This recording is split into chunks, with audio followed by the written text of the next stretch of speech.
Welcome to Six in the Six. Tonight's guest, the one and only Jeff. Hold on, Jeff. I just realized that when I work with somebody constantly, I don't always know their last name. So, Jeff Vieira. You got it, Vieira, bud, or JV, as Yes. you know. I was looking Most at people it know me. going, okay, that's got to be what it sounds like, but you never know. So, Yeah, yeah, the you one got and it. only Coach Jeff. What's up, Jeff? How you doing, Nosy? I'm doing good. Thanks for hopping on. This has kind of been in the works for a little bit, and I finally bit the bullet and decided to invite the first male guest onto the podcast. So Wow. congratulations. Yeah, should I feel honored? It's episode number 25, episode number 25 too, right? Yes, 25. I'm not sure if honored's the right word, but I'm honored to have you on here. So thank you. Okay. All right. So I feel like I'm a little bit of an anomaly in the soccer universe locally in that I really don't know anybody. And probably as a consequence, nobody really knows me. And as such, I don't know a lot about anything. So why don't you quickly fill us in on kind of your journey in the soccer world and how you got where you are? Probably started a little over 20 years ago when I had my first son.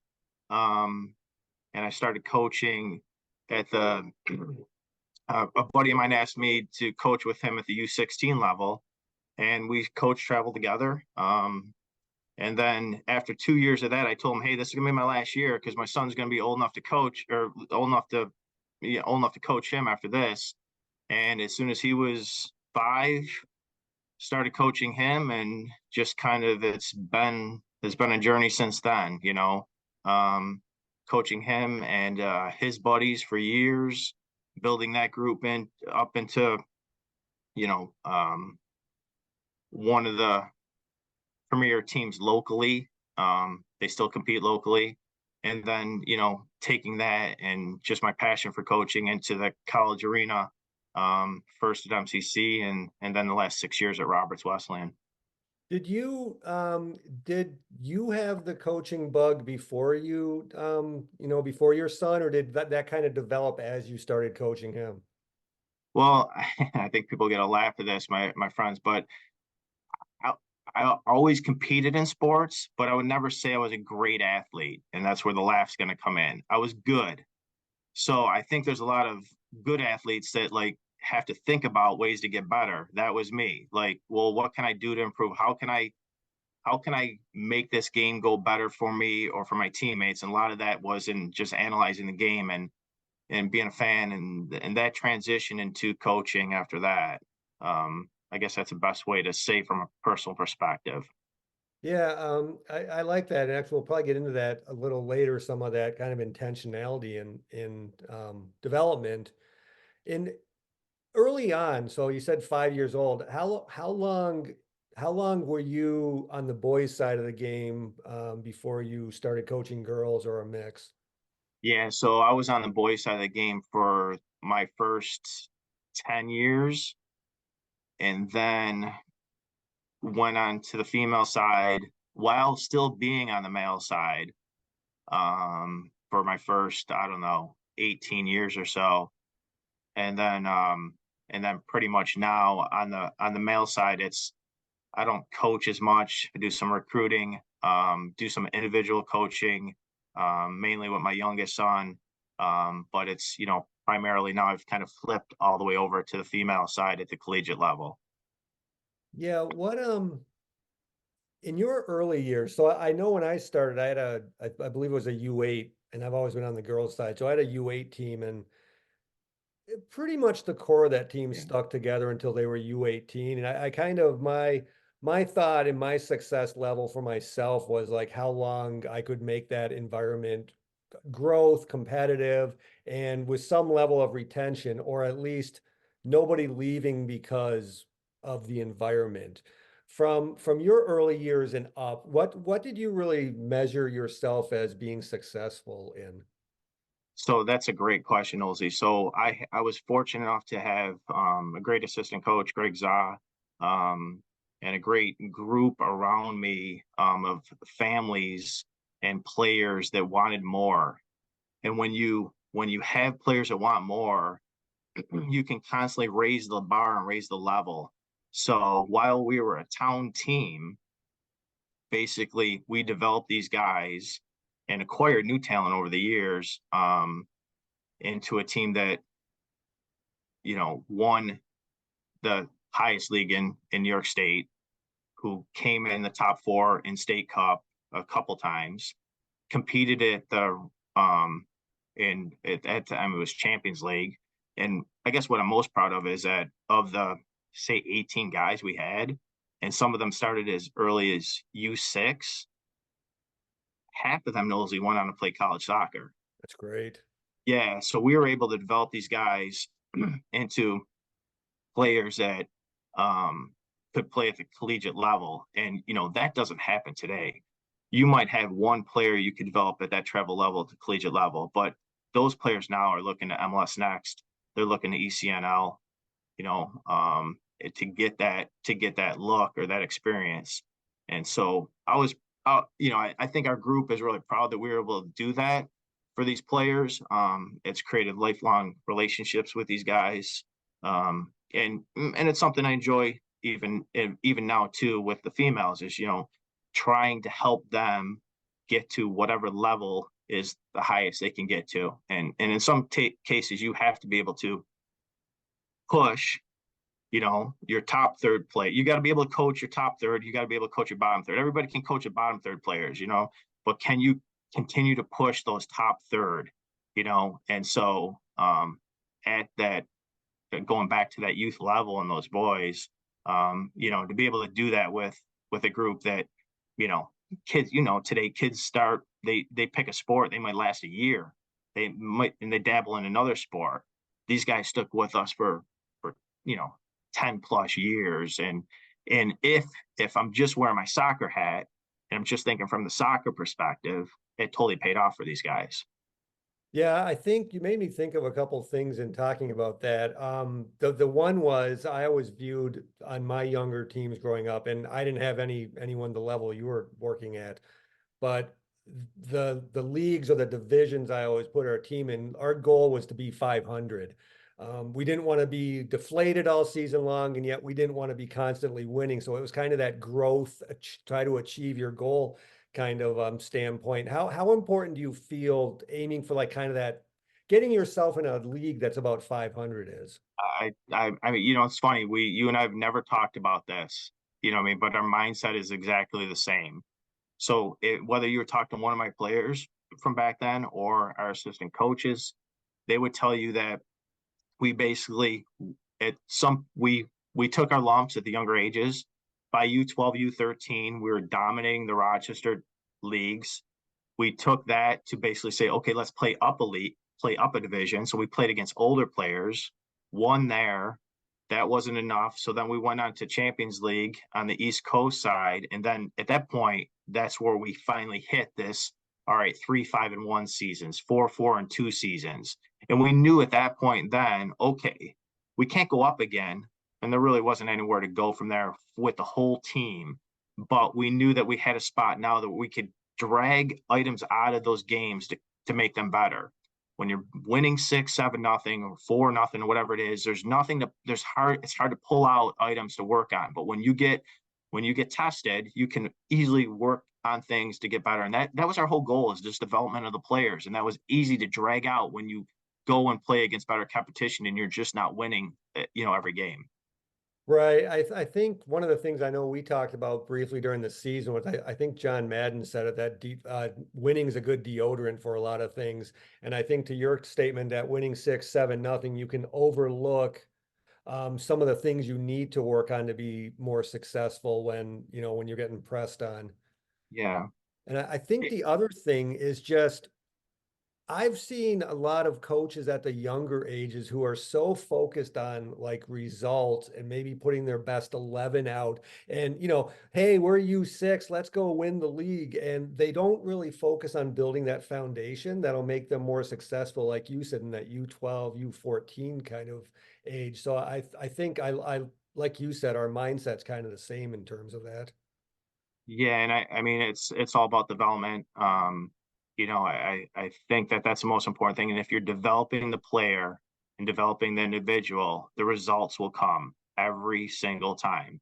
They just will. If you worry about the results, the development lacks, and then you won't build up the development to get the results in the end run. You know what I mean? And again, I think that's, I was able to step away with my youngest son because I got him in a place where I think he's getting that. He's getting that at MLS Next with RYFC. But with my oldest son, there really wasn't that opportunity, so I did it on my own. And he probably suffered from me coaching him for so long because it was dad. You know what I mean? But Right.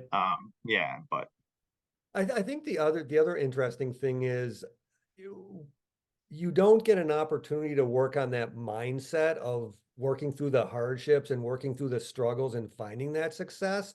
And I think the other thing you made me think of when you were talking about the numbers, the number of kids you got to get up into the collegiate levels, and we don't necessarily see that anymore. I feel like, and I wonder what your thoughts are, that there's not an instant gratification. There's not an instant, well, I'm not getting the minutes I want, or I don't want this, so I'm going to go somewhere else. I'm going to go somewhere else. Whereas you don't stay in the same place and kind of get that growth. man, I'm Nosy. I'm so glad you brought it up. I see it right now. I don't mean to speak about another program, but my son plays at MLS Next, and we, he just grinds. He goes there every session and he grinds, and he's getting results personally, you know what I mean, or playing time or whatever you have. But there's a lot of people that basically, oh, they're watching the coach, they're watching what the coach decides, they're watching what their kid gets for playing time, and if they don't feel like they're getting the pat on the back, then the talk of, well, we're going to work our hardest goes out the door right away, and it's somebody else's fault. And so I think it's a great life lesson to stick with something. We've, and to be honest with you, we've got players at Roberts that have done that, stuck with it 4 years long, didn't get a minute of playing time. But you know what? They walked away with a great experience. And I have a lot of respect for those players. You know what I mean? Because they showed up every day and did what they thought was best for the team and didn't necessarily get the accolades. And I think too, you have to give those people's parents credit too, because they're not just looking for the instant gratification. They know there's a bigger picture to this, and you can still have a great experience by just putting in the work. Yeah, I think I 100% agree with that. And I think the piece that was maybe hidden a little bit in what you said was they also had to fight through the fact that they weren't getting what they wanted, because obviously everybody wants to be on the field and playing. So the fact that um, they can appreciate that role they've been set in, and that they keep grinding and keep working with the hopes of maybe getting out of it. But if not, hey, I'm just going to embrace where I'm at and be the best teammate I can. So I think that's a huge life lesson. Yeah, it's a huge life lesson, and when you get into a job, you're not always going to get the promotion, you're not always going to get the bonus, but you can still have a successful career, by just putting in the work, so yeah, 100%. Absolutely. So I think you're a hard person to read into and get information on. You must have scrubbed the internet. Or maybe there's nothing, there's no, I don't know. so I know you do your homework, Nosy. I know you do your homework. So I have to seem yeah. semi-intelligent. That's why I think you were a step ahead of me in erasing stuff. So you were at CSA for a while, uh, and I think you got out of the coaching. Well, maybe you put on a different hat and got into the more board positions, president. I think president you were maybe. yeah. If yeah. So I got into in the club I was with, I got into the coaching director DOC role, and I was coaching and doing that role at the same time. And I really got to see a different side of priorities, or let's say expectations of where you were. And it felt to me sometimes having my board hat on and sitting in board meetings, that the focus wasn't always necessarily on what was best for the player. It all becomes more organization, board focused, not, you know, how do you feel when with that president hat on there? How important was it for you to align the club with the parents, with the players and the coaches in terms of all of that mix of priorities and dealing with those conflicts to making it successful?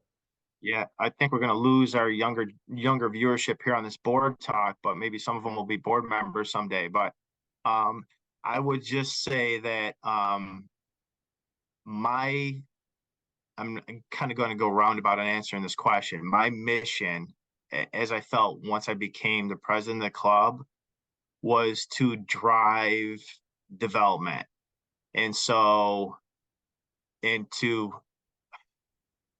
give players as many opportunities as I could to participate, train, become better. Because when I was the board president, I was just wearing my soccer hat.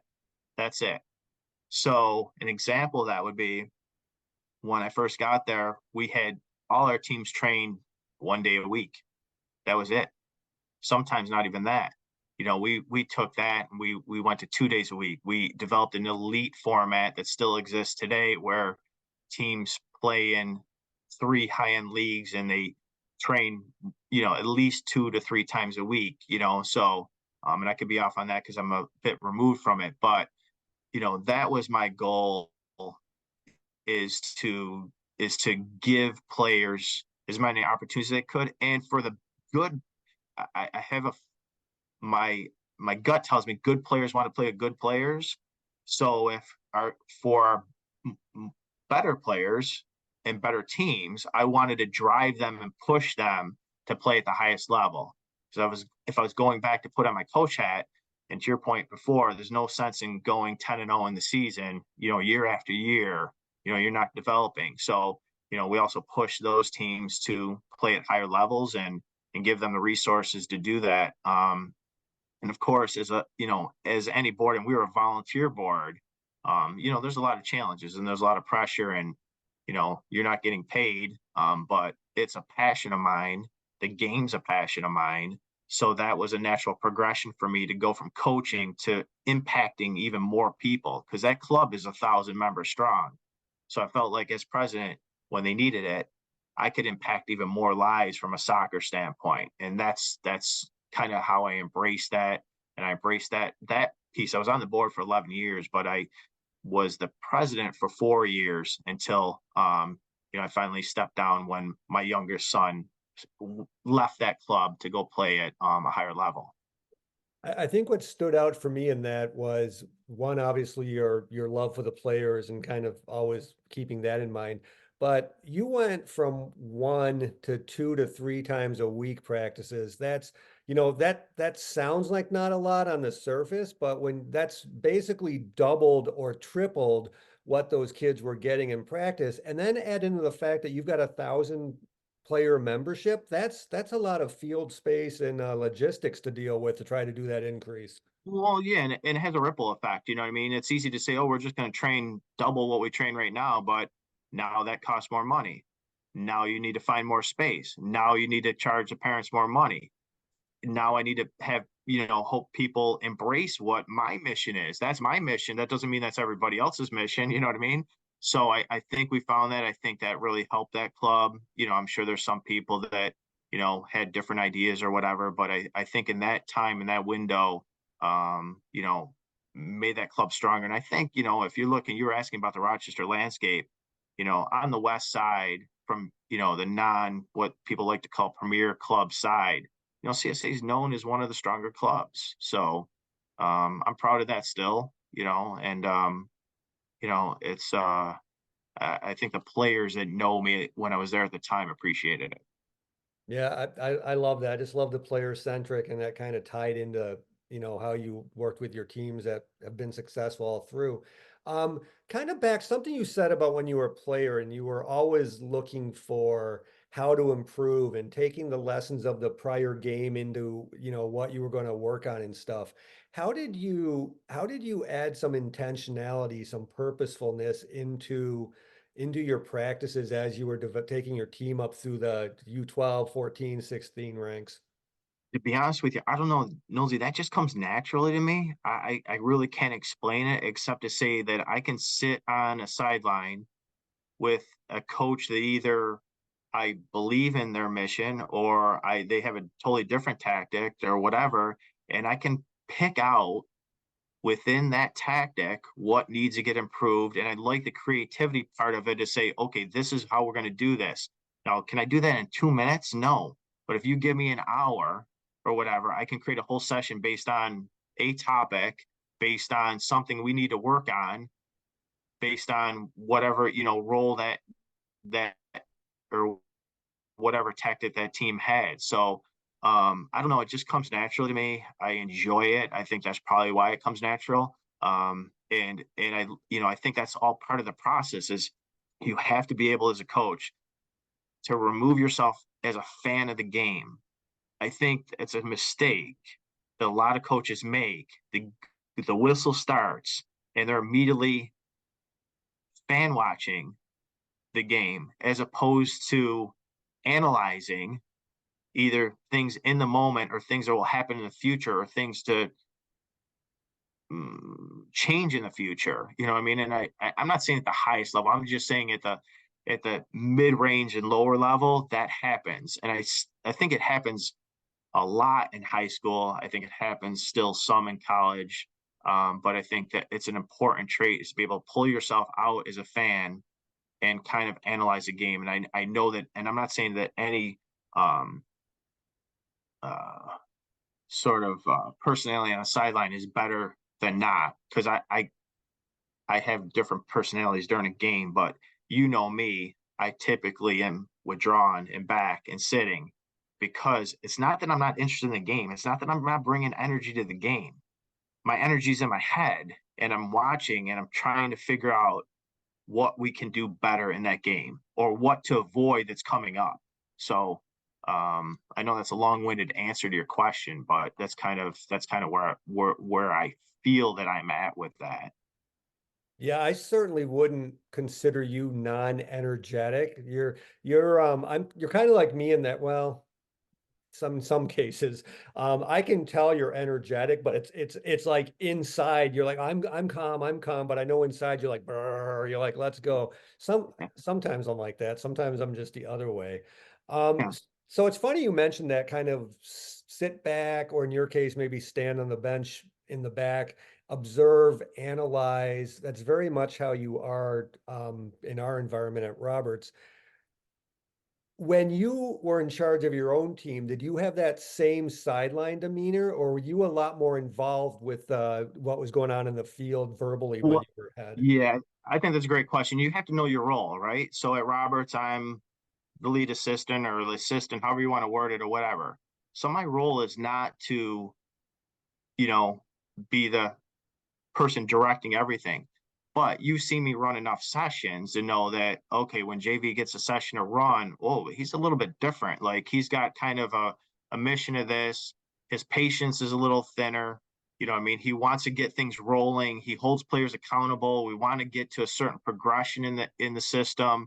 You know what I mean? And we only have so much time to do it. And we're trying to get as much accomplished in a short window. And there's teaching that goes into it, but I I don't allow while it's kind of I still have a personality with the players. I don't allow for distractions. I want to get the thing rolling and get as much accomplished as we can. So that would transcend to your question. If I was, or when I was the person that was head coach on the sideline, yeah, then it was. I'm not going to sit back. You know what I mean? I'm on that sideline. Am I mm, joysticking my players through the game? No, I don't do that. What I do when I'm there on that sideline, and any past player that had me will tell you, is I ask them questions. So if a player makes a decision, and players have a lot of decisions to make in the game, when after that decision's over with, if I felt like the decision could have been better, when the opportunity comes up, I will ask them, "Hey, what did you see there, or what did you think there, or what do you think you could have done different?" To see if I can enact something that will make them at least think about the decision that I thought was the best for the next time. So, and that could be on the field. It could be when they come off and I have them get a drink and they come over. But I'm more of a question and answer coach on the sideline than I am, any other personality that you could basically, uh, pinpoint as. Yeah. Yeah, you're speaking my language now. I think a lot of times the goalies don't think I know what I'm talking about because I ask them so many questions. And I've actually started telling the new ones I work with, like, hey, you're going to think I don't know anything because I ask a lot of questions just so they're ready. But kind of to your point, it's like as I'm standing on the sideline and I'm watching something transpire on the field, I like to say, hey, what did you see to make you choose that decision you did? Because to me, there's a huge difference between reading something correctly and making the incorrect decision, or not reading it correctly, but making the correct decision off of that misread. Two totally different things to work on there. Right. Yeah. And to your point, I mean, you could easily scream at them, hey, did you see X? I mean, but by asking them, what I mean? By asking them, now they're thinking about it. And you need them, coaches need their players to think. Because if I'm just telling, if you're asking and I'm telling, you're going to beat me in the long run every time because your players are going to think faster than my players are. They're going to have to comprehend what I'm telling them to do all the time. You know what I mean? So, 100%. I mean, we're in the same mindset as far as that goes. Oh man, that just opens up another whole can about kind of that creativity and being able to flow off of what you see going on with you and collaboratively, which actually leads me to another question. As kind of the mental side, the performance mindset is becoming more and more of an awareness thing now for everyone. Yeah. How do we as coaches be more intentional about baking some of that stuff into our sessions? Like if you want, take example of, let's say leadership. How would you bake leadership into a possession session, right? And start working on some of those skills we want to work on. Well, I think sometimes, as far as I mean, just your specific example, I think sometimes one of the things that I did, before is we rotated captains. I've done that before where I rotate captains. I wouldn't do that at the collegiate level, you know what I mean? But I've done that at the youth level, you know what I mean? Where we had captains for a month, then those captains switched to the next month, and then they switched again, assuming the player could handle it to some level, because I thought that if I could have 14 captains on my team's going to be better than a team with two captains. I need leaders on my team. I need 18, 20 leaders. I don't need two leaders. It's great to have one or two people that can lead the group, but if you got 18 people, that can lead, 20, 25 people that can lead, now do I even need a captain? Do I even need one person to be a captain? We're all leaders. And I think we do a good job of that even at Roberts. We do it without rotating captains, but that's one thing I've done. I think, if you're talking about just an individual session, you can give responsibilities in a session to different people before the session starts. Any good coach has their session written up well ahead of time. So, how much effort does it take to call over a couple players before the session and tell them, hey, this is what we're going to do today. I really need you to kind of lead in this portion of the session. And if you do that enough with different players in different sessions, I think it raises uh, certain amount of awareness on that player or the players you're doing it with every session. And then they even on the sessions where they don't get asked, they're bringing it. They're bringing that because they know, hey, coach might ask me next session. This is what coach is looking for, and you can certainly follow up with that player after the session and say, hey, I asked you to do these three things. Hey, you did these two things really well. The other thing, could we have done this? What could we have done to do that better? So I think there's a lot of ways if you put time into that, and are intentional about it. To your point, you can really make some strides there, and with how you look day one from a leadership perspective to how you looked at the end of the season from a leadership perspective. It's funny you bring that up about the players kind of jumping in and guiding parts of that. I I did it was a lacrosse convention presentation on like how we could use self-determination theory in developing practice plans. And one of those tenets of SDT is autonomy, which kind of ties into leadership. And oddly enough, I was filming one of the lacrosse goalies for a totally different reason, and a couple of the field players were like, "Oh, okay, well, I don't understand how's this working and stuff like that." I was about to jump in, but the goalie jumped out and was like, "This, that, it's this, but," and I was just like, "This is a perfect example of what Perfect. we were just talking about." Perfect. And you know what? At the end of the day, they're going to play games, right? And that's when you need them to do that. So if they can do that in the session, they can do that in the game. And now all of a sudden, you're not having to jump in from the sideline, or coach does not have to. The players take over. At the end of the day, this is the players' game. It is. And the players need to manage the game and run the game and make all the decisions. And the more that we can get to the point where the players are making all those decisions and running the match, the more successful you're going to be, probably on the scoreboard, but more successful you're going to be just in general, you know what I mean, with that group. Well, 100%. And then if you take that back to your comment about having 18 leaders on the field, all working together and wanting to follow each other, now what problem are they possibly going to be presented that they can't figure out together? 100%. Right? Yeah. That's so that yeah, Yeah. And, that's and, crazy. and, and sorry, just I know you're trying to get to your next point, but if you put them in enough of those situations, that's the other challenge for a coach is when you're running your sessions, run them up high enough so that you put them in those situations, those situational soccer or situational whatever the sport is, so that you run them into that part so they can make those decisions. So they haven't seen it for the first time. You know what I mean? And so they can make those make those adjustments in game. So I think if you run them up like that, that helps as well too. Well, that's an interesting, you just made me think way back to our conversation of where you place your team in these divisions. If we're thinking about from a team competitive standpoint, can we put them to be 500? Thinking, can we set up those practices so that the players are 500%? Can we equally challenge and can we fail them and have them find success? Because if you fail all the time, you have no hope and you give up. But if it's too easy, you kind of give up on the other end.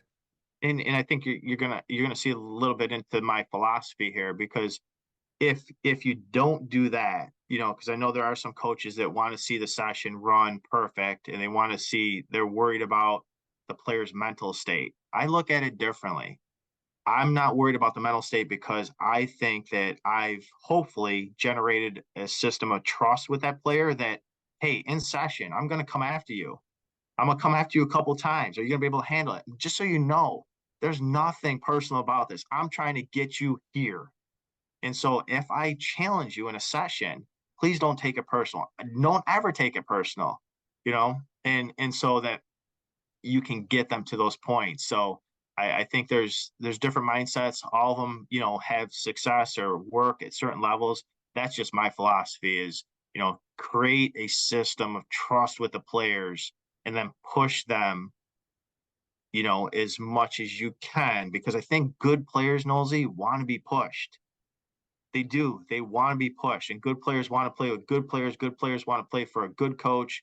They want to play good against good competition. They want to have meaningful results, and so I think it's important. So that's just part of my philosophy as as a coach.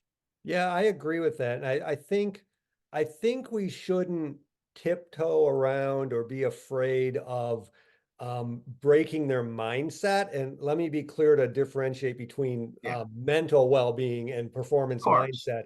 Yeah, Because I think if we can break their performance mindset, like let's say to the point where their self-talk is defeating them, that's awesome. Now let's work on how you can get your self-talk in a better spot and you can manage that inner critic because there's going to be those games where they're crap talking you on the field and they're physical and they're beating you down. And if you can't stand that in practice, it's just going to kill you when it matters.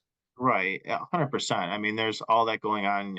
I'm a believer you have to be able to handle that in the match so that you don't go back at the player, you don't retaliate, so you don't, you're not in it with the ref.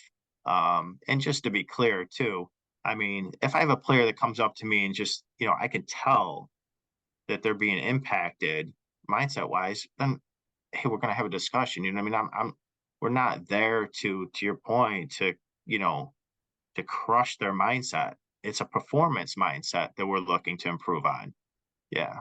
Yeah, I the exactly. two the two shouldn't, I know the two cross over, but in a perfect world, you try to keep them separate. You know what I mean? That you got your performance mindset when you're with us, and then your mindset regular. And I want both to be strong. And hopefully by raising their performance, their regular mindset goes up because their confidence goes up. You know, whether it's because their individual results are better or because the team results are better or whatever. So And I think that also helps them form a healthy line between with their identity.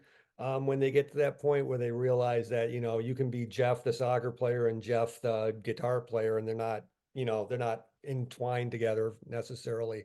yeah. And tell me, do you follow basketball? Tell me how important performance mindset is. What, the last two nights we've seen some NBA players kind of go crazy. And So I'm off and on with following NBA hoops. I know that there was a suspension. It's kind of, I don't know, alarming to me. I think it's good that the NBA is taking action because I think you can only allow so much of that. But would I love to have that player on my team? Hell yeah. I would take that guy on my team all day long because I know he'd have my back.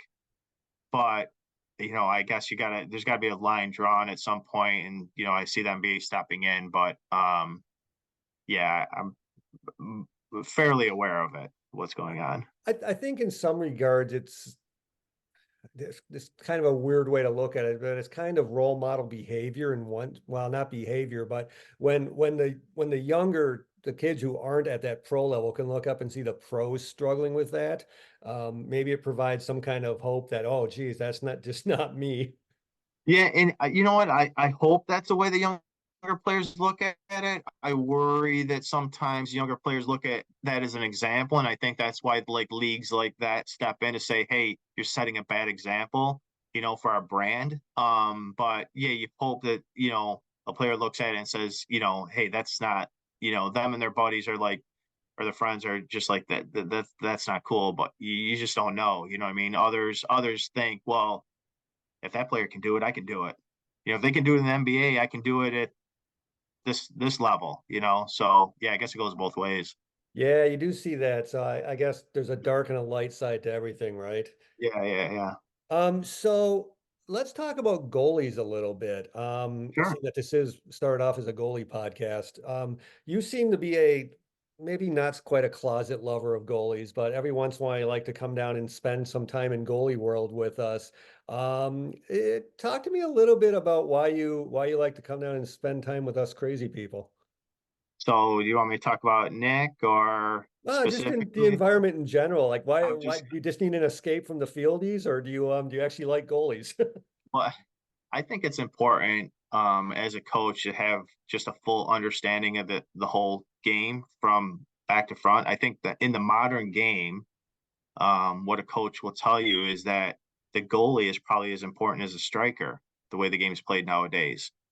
So, and this will go back, this is not just me at Roberts. When I started off coaching at the U8, U9 level, we rotated goalies every game. And my philosophy there was, if you as a player, even though you might not be a goalie, knew what it felt like for the ball to go into the back of the net and everybody be looking at you, you're going to handle yourself much differently in your position on the field.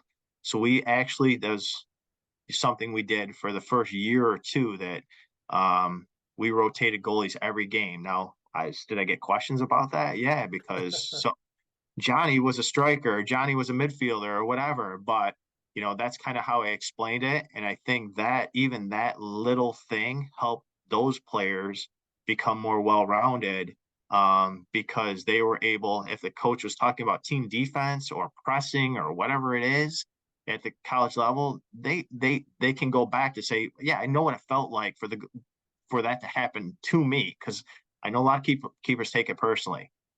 Now, I will say though, I still do like working with the keepers. You know, we've got you, you're excellent, but it is nice to come over there, you know, and even analyze certain things that they do. You know what I mean? And I know that once in a while I jump off the bench and I'm like, Nosy, you know what I mean? We got to talk to so and so about this next week or whatever. You know what I mean? But I think it's just part of it's, they're one of 11, so you can't just ignore the keeper. I think, and you'll find too, because I've interviewed for other jobs, a lot of college coaches, they'll tell you, I'll take the field players. I'm just looking for a goalie coach. What? They want somebody just to run with the goalies. They don't want to touch the goalies at all. They just want to handle all the field players. What? Yeah, I don't know. It's hard to understand that mindset. Yeah, and what's that mean? I mean, okay, so if I get hired on as strictly the goalie coach, which maybe in some regards I am in some cases, um, do I leave when they get integrated in the team play? Do I, well, I don't feel that way, but I can see how I've heard that happening and I can see why. One, I think what happens is at those places, you're getting isolated just like the goalie is when the ball goes in the back of the net to some level. And I don't think that that's, what I mean. I think, why, I don't know. I just don't totally agree with that philosophy. And you wear different hats at Roberts. So it's not that way, but, I don't know. That's just my philosophy on it. Yeah, I agree, and not just because that's kind of what I do, but you can't, you wouldn't take your central middies out and like put them in a separate thing. They're all that's why I like to throw the keepers in the passing drills and the footwork drills with the team and the warm-ups. It's like get that time together and you're all one team. Yeah, 100%. Yeah. And those skills that you're talking about come up in the modern game. You have to be able to play the ball out of the back as a keeper, Yeah, so them interacting with the rest of the team is important. yeah, I forget what the stat was. I just saw it within the last year, but the actual percentage of what would be considered a save on a ball is like crazy low. A lot of it's just ball handling with the feet. Well, yeah, that is too. And I mean, I think some of the best keepers are the ones that don't have to make any saves because they've managed their game management is so good in front of them that they put the players in front of them in such good positions that they minimize the amount of shots on net. And that's an often overlooked skill of some of the best keepers. Oh, it's one of my pet peeves about training the little ones.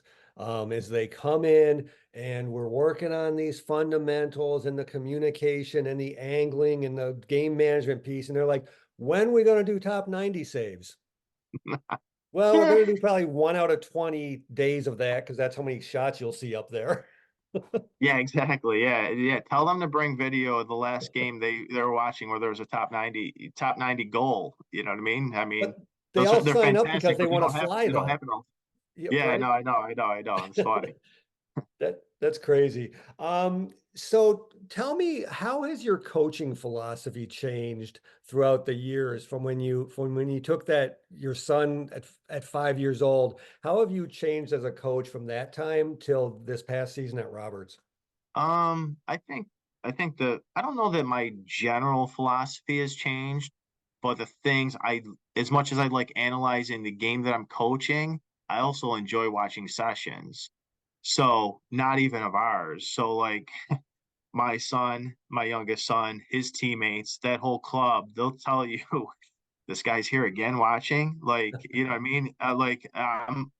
In an average weekend, Nosy, I could watch whether it's live or on TV, I could watch anywhere from 2 to 6 games. And so I don't know, my philosophy in general has changed too much about how the game should be played.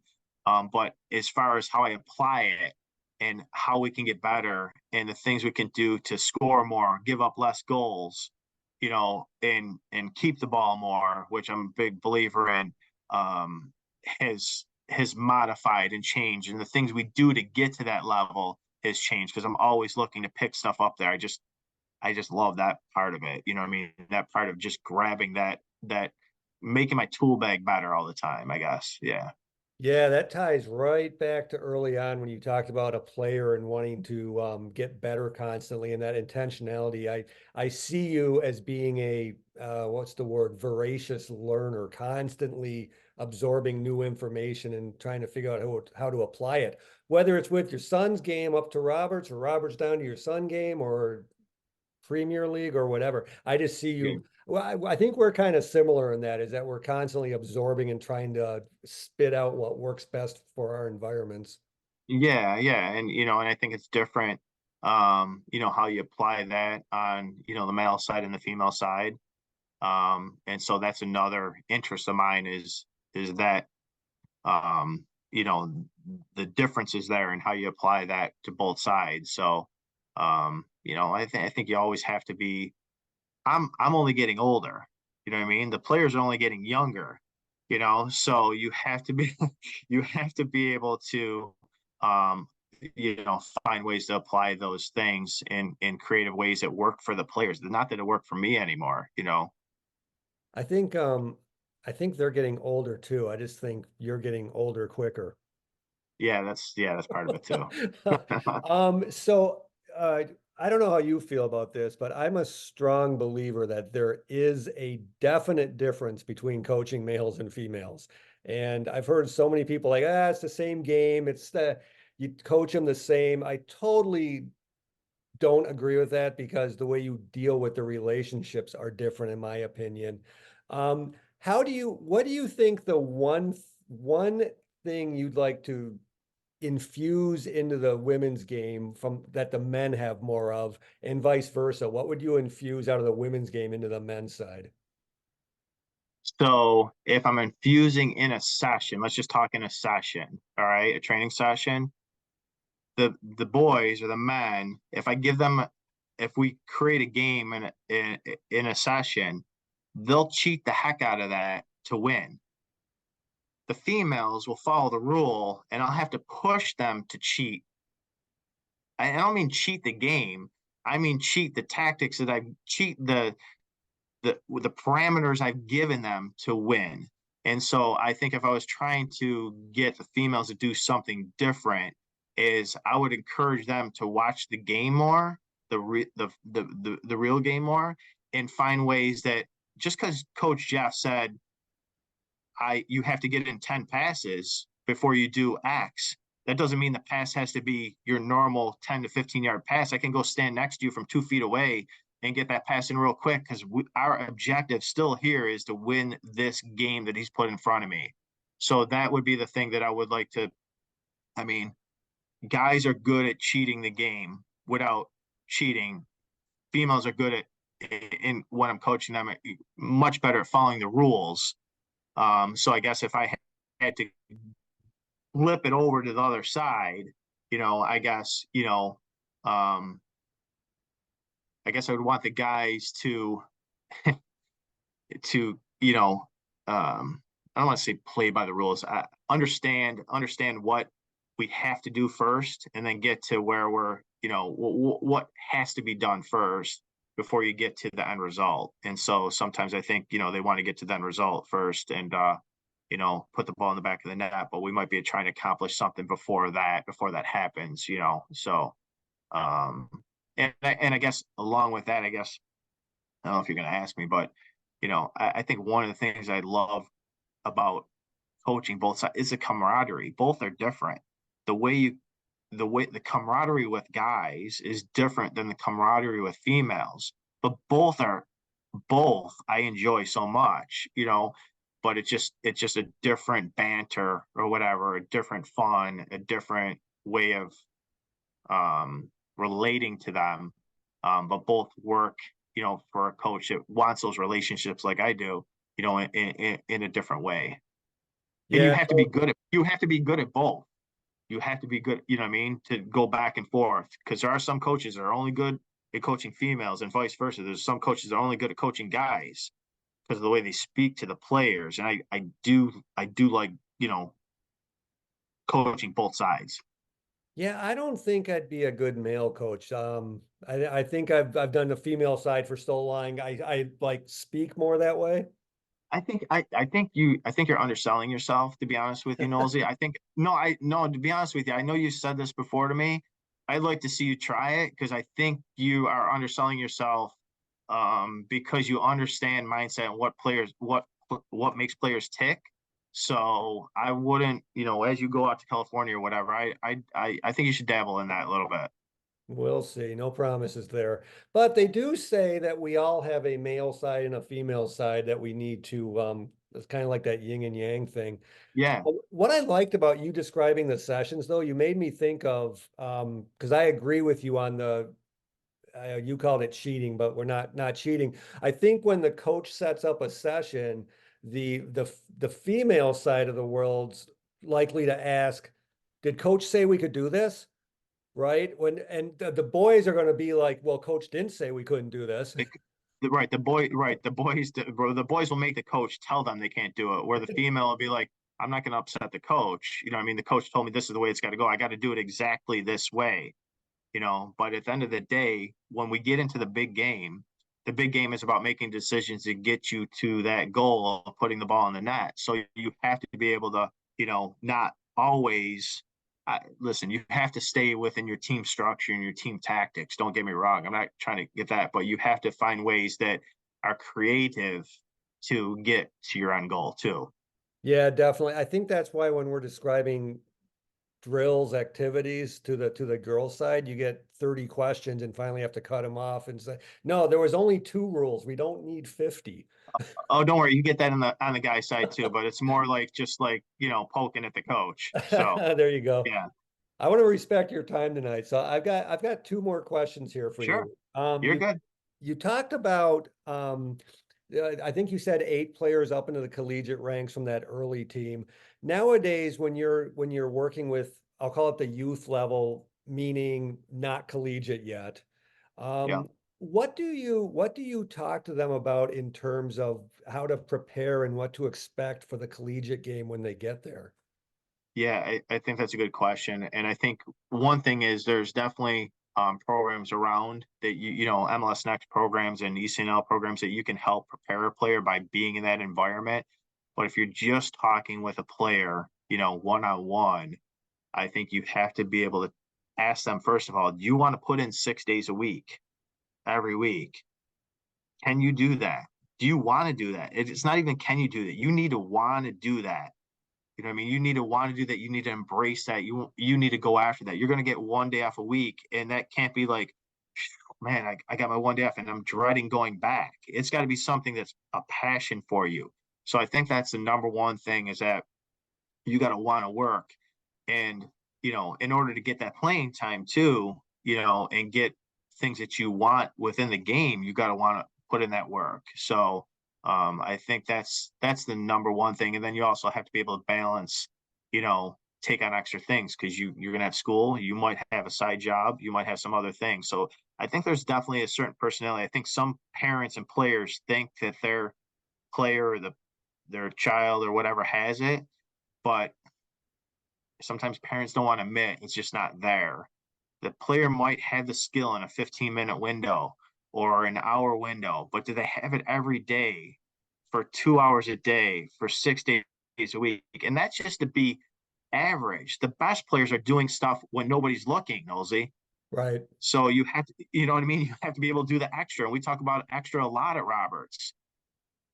Well, and can you do all of that, what you just said, under the time pressures, the time management stuff, like you talked about, you have an exam tomorrow, or maybe it's finals week, and maybe 4 of your friends that don't play sports have been hounding you to go out and hang out with them. So I think, there's certainly multiple facets of it. I Yeah.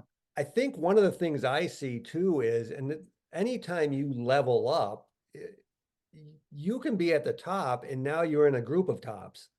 So kind of to your point of, are you willing to put the work in to better yourself? How much do you prepare their mindset for, like, oh, well, I'm the best and I finally made it to this dream school of mine, and bam, reality hits them. Well, and I think that's the other thing that you have to have that conversation. There's only one, I say this often. There's only one Lionel Messi. There's only one Michael Jordan. There's only one Wayne Gretzky. whatever. For everybody else, there's another level. So while you might have been the top three player on your high school team or your club team, when you get to college, now there's 20 something players that are just like you. So can you raise your level another level? And are you prepared? Have you been prepared to raise your level to another level and work like that? And so that's going to come up at every level you go to. If you somehow get past the college level, the same thing's going to happen, you know? So I think people and parents and players get into this mindset. Oh, I'm in my town or I'm in my school or my club and I'm the best. Well, as soon as you get out of that bubble, you're not the best anymore. So either your choice is stay in that bubble and be the best, or go somewhere to really get a great experience by being one of 20 that are the best. And then what can you do with that? Can you maintain it and be part of a successfully running program that maybe you're average or whatever, but you put in everything you had, or can you raise it to now you raise it to be one of the best again? So there's work there, and you have to be really honest with yourself, and parents have to be really honest with their player about what it takes. Wow, and then kind of what's inside of you, because kind of as we talked about earlier, if you're used to being a 90-minute player, how are you going to deal with embracing your role as a 30-minute a game player or less? Right. Yeah. 100%. Yeah. Yeah. Yeah. Okay, last one. Okay, Sure. so I just anointed you king of the soccer world, and you Oh get my God, I've been waiting for this. I've been this. waiting for Yes, this. yes. So again, you've been anointed Yes. king of the Yeah. soccer world in the U.S. landscape. Okay. Along with being anointed king of the landscape, you get a magic wand with one thing you can do. What do you think would be most impactful to change the landscape of soccer in America? Every player plays for free. I like that one. That would be if I could do anything and I could only pick one thing, every player plays for free and every player has the same resources as every other player. And I'll give you an example. Not just from the tuition standpoint of what some of these clubs cost, but from the resources standpoint. My youngest son plays against players that when they come off the field, a box lunch is waiting for them, a team bus is waiting for them. What would that look like if a ride is waiting for them? I've we've helped out a local player by giving him rides all the time. What if that player had a ride all the time to sessions? You know, um, I think that the inequity of players' opportunities and resources is still an issue in this country. I don't know that we'll ever get there, but I think that would be the thing that would help put us over the top as far as a country, a soccer country. I think it's coming. It's coming slowly. I don't think the pay the free tuition is, but I think the more opportunities these players get and the more we can equalize those opportunities, this country's only going to get better at soccer. And for me, that's what I want to see in my lifetime. We've seen it on the female side, and I'm a fan of the female game. But on the men's side, I don't want to pass, bro, until I see our team win the World Cup. You know what I mean? As somebody that loves the game, that's what I want to see before I pass. Yeah, and I think that's a great point, and we could probably take another entire podcast and talk about the different models in different places. But if I think about, and again, I'm not tapped into the soccer knowledge base as well as you are, but even if I can think about that untapped potential that can't afford those tuitions. I mean, how many good players came out of Brazil and Argentina that you hear played? Well, they grew up playing street ball. No, not even a field necessarily, and no coaches and no refs and no rules, just a ball on foot. Nobody's paying those countries to play, Yeah, so you yeah, know. that's what So I love that one. I think that would be huge. yep. So that's my wish, and hopefully my wish can be granted. Well, I did make you king and gave you the magic wand, but you kind of made me think of something. So we're gonna get one more Okay, one all more right. question in here because you made me think as I was talking about street ball.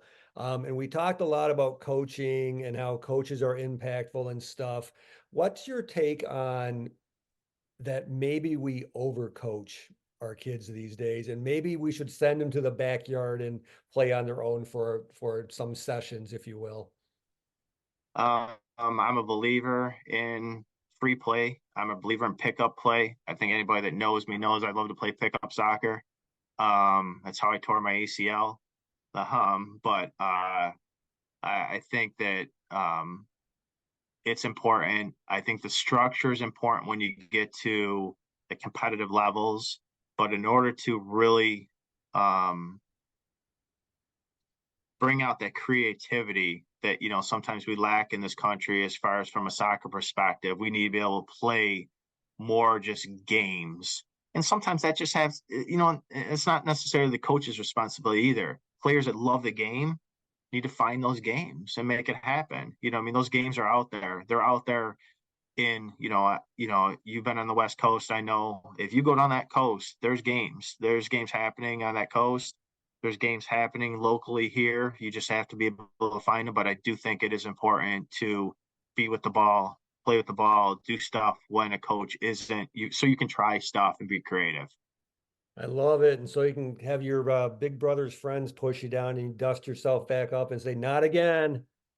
And nothing against my oldest son, but that's why my younger son is better. I mean, he's a younger brother and he's had to do it, I mean, his own way. So yeah, 100%. Awesome. Jeff, great stuff. I really appreciate you coming on and chatting with me for the past hour. I Nosy, I appreciate you. Hey, next time let's get some theme music for this for your podcast, Yeah, I used bro. to have We need theme some music, theme but it music. had to do with shots, and it was misconstrued because it's a goalie podcast. It was shots on, and it was so I do have to come up with something. And maybe we'll get You're some good. You're good. comrades on next time. You're good. I really appreciate the invitation, and I'll talk to you soon, Nosy. All right, Jeff, thank you.